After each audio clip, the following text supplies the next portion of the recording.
Let me talk about that shit, because you'll see tons of players get away with that. Specifically, people who play Urian, people who play Blanca, and sometimes you'll see Dawson players do something similar. So in that match, right, I'm moving around a lot, just like fucking crazy. A lot of that was really uncalculated. But here's the idea, right? Here's the idea of how that works. You see Nash players do this too. You see Charlie users do this. They move around, throw some fireball, and continue to move around, right?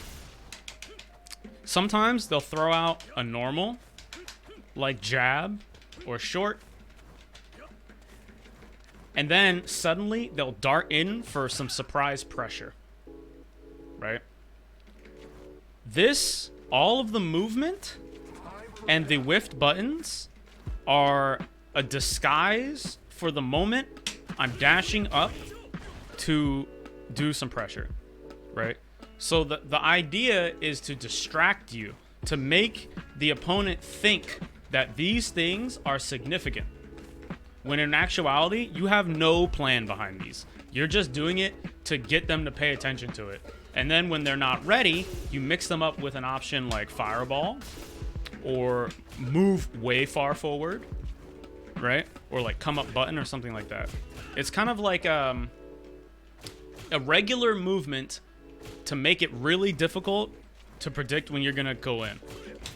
And if the opponent tries to scramble towards you, because you're staying so far away and you're constantly retreating, you have a lot of opportunities to actually punish them for scrambling in. Right? So especially if you play like a zoning type game plan, like you're using Nash and you're doing this, if someone jumps towards you, man, that's great. And like seeing someone do this can be really frustrating. Like I know I would get fucking super tight. You can actually see Infiltration if you go watch season 1 Street Fighter 5 at like Evo. You see Infiltration do this. He just moves back and forth to distract you, whiffs buttons, and then if you lose your composure, he'll blow you up for it. And then he has like really potent surprise attacks. It's really hard to predict when he's gonna come in, because any one of these could be a double, or any one of these could be a stop to a fireball. It's really hard to predict, especially when you just throw so much paint at them, right? Just to see what sticks. One of the ways you can counter this, like that Poison player started to do, is to just walk the opponent to the corner. Because if I'm constantly moving and retreating like this, I'm actually giving up a lot of significant space. And you just carefully walk them to the corner.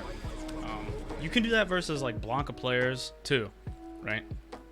Now, if you have a projectile, you can counter getting walked down by using the projectile to make it so they can't pass that horizontal space, and you can regain it, right?